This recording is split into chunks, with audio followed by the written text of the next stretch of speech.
ఆంధ్రప్రదేశ్లో మరో ప్రతిష్టాత్మకమైన సంస్థ తన కార్యకలాపాలను ప్రారంభించింది. జపాన్కు చెందిన ప్రముఖ ఏసీ తయారీ సంస్థ డైకిన్ గ్రీన్ఫీల్డ్ యూనిట్ను ఏపీలోని పొట్టి శ్రీరాములు నెల్లూరు జిల్లా శ్రీ సిటీలో ప్రారంభించింది. 75.5 ఎకరాల విస్తీర్ణంలో ఈ ప్లాంట్ను నిర్మించారు. 3,000 మందికి ఇది ఉపాధి కల్పిస్తుందని డైకిన్ సంస్థ ఒక ప్రకటన విడుదల చేసింది. శ్రీ సిటీలో నిర్మాణమైన డైకిన్ సంస్థ క్లైమేట్ ఫ్రెండ్లీగా ఉండే ఎయిర్ కండిషనర్లను ఉత్పత్తి చేస్తుంది. ఇక్కడ తయారైన ఎయిర్ కండిషనర్లను పశ్చిమ Africa, Sri Lanka, Bhutan, Nepal, Bangladesh, middle east, south America, east Africa దేశాలకు ఎగుమతి చేయనున్నట్లు సంస్థ పేర్కొంది. విశాఖపట్నం సర్కిట్ హౌస్ లో రాష్ట్ర ఐటీ వాణిజ్య శాఖ మంత్రి గుడివాడ అమర్నాథ్ మీడియా సమావేశాన్ని నిర్వహించారు.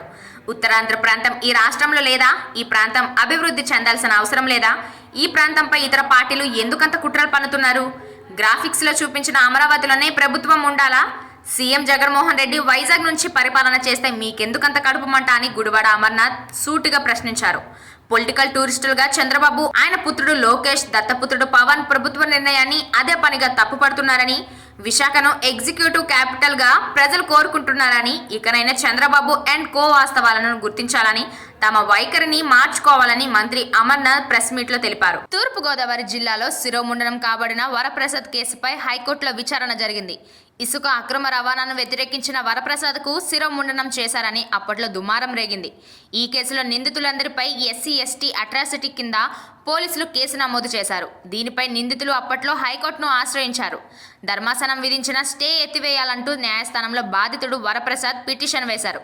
వరప్రసాద్ తరపున ప్రముఖ న్యాయవాది జడా శ్రావణ్ కుమార్ వాదనలు వినిపించారు. ఇరు పక్షాల వాదనలు పూర్తి కావడంతో హైకోర్టు తీర్పును రిజర్వ్ చేశారు. ఏపీ సచివాలయంలో ఏసీబీ దాడులతో కలకలం రేగింది. సచివాలయం వద్ద ఆర్థిక శాఖ సెక్షన్ ఆఫీసర్ లంచం తీసుకుంటుండగా ఏసీబీ దాడి చేసింది.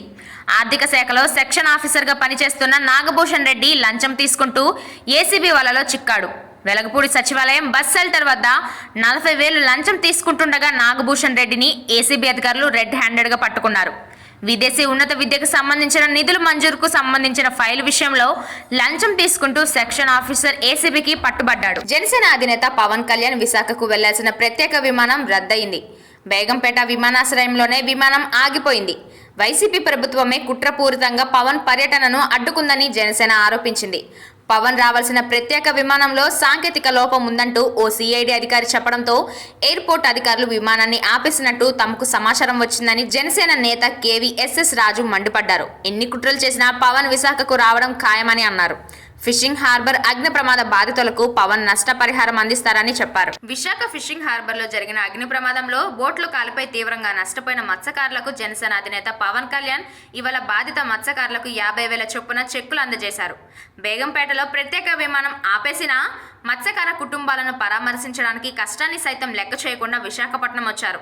ఆయన విలేకరులతో మాట్లాడుతూ వైసీపీ లాగా తాను మత్స్యకారులను ఎప్పుడు ఓటు బ్యాంకుగా చూడలేదని, మత్స్యకారులు అంటే సోదరులుగానే భావిస్తానని, మత్స్యకారులు కష్టాల్లో ఉంటే నేను ఏం చేయగలనన్నది మాత్రమే ఆలోచిస్తానని జనసేనాని అన్నారు. కన్నె శిరీష అలియాస్ బర్రెలక్కకు భద్రత కల్పించాలని హైకోర్టు శుక్రవారం ఆదేశాలు జారీ చేసింది. తనపై దాడి నేపథ్యంలో భద్రత కల్పించాలని కోరుతూ శిరీష హైకోర్టును ఆశ్రయించిన నేపథ్యంలో రక్షణ కల్పించాలన్న ఆమె పిటిషన్తో ఏకీభవించింది. ఎన్నికలు పూర్తయ్యే వరకు ఆమెకు భద్రత కల్పించాలని ఆదేశించింది. కార్లు చెక్ చేయడంతో సరిపెట్టవద్దని, అభ్యర్థులకు కూడా భద్రత కల్పించాలని సూచించింది. స్వతంత్ర అభ్యర్థులకు సెక్యూరిటీ ఇవ్వకుంటే కేంద్ర బలగాలను నియమిస్తామని హైకోర్టు వ్యాఖ్యానించింది. కేవలం గుర్తింపు ఉన్న పార్టీలకే భద్రత ఇవ్వడం కాదని, ప్రాణభయం ఉన్న అభ్యర్థులు ఎవరికైనా భద్రత కల్పించే బాధ్యత ఉందని స్పష్టం చేసింది. శిరీషకు భద్రత కల్పించే బాధ్యత తెలంగాణ డీజీపీ ఎన్నికల కమిషన్ కలిసి తీసుకోవాలని ఆదేశించింది. తెలంగాణ రాష్ట్రంలో రాజకీయ పరిస్థితుల నేపథ్యంలో క్రిస్టియన్ మైనారిటీ సమాఖ్య ఇప్పటికే కాంగ్రెస్ కు మద్దతు ప్రకటించింది. తాజాగా ఆ వరుసలో జమాత్ ఈ ఇస్లామీ హిందీ సంస్థ కూడా కాంగ్రెస్ పార్టీకే జై కొట్టింది. పార్టీలకు అతీతంగా అభ్యర్థులను బట్టి మద్దతు ఇవ్వాలని నిర్ణయం తీసుకున్నట్లు ఈ సంస్థ తెలిపింది. విశాఖ ఫిషింగ్ హార్బర్ లో అగ్ని ప్రమాదం ఘటన మరో మలుపు తిరిగింది.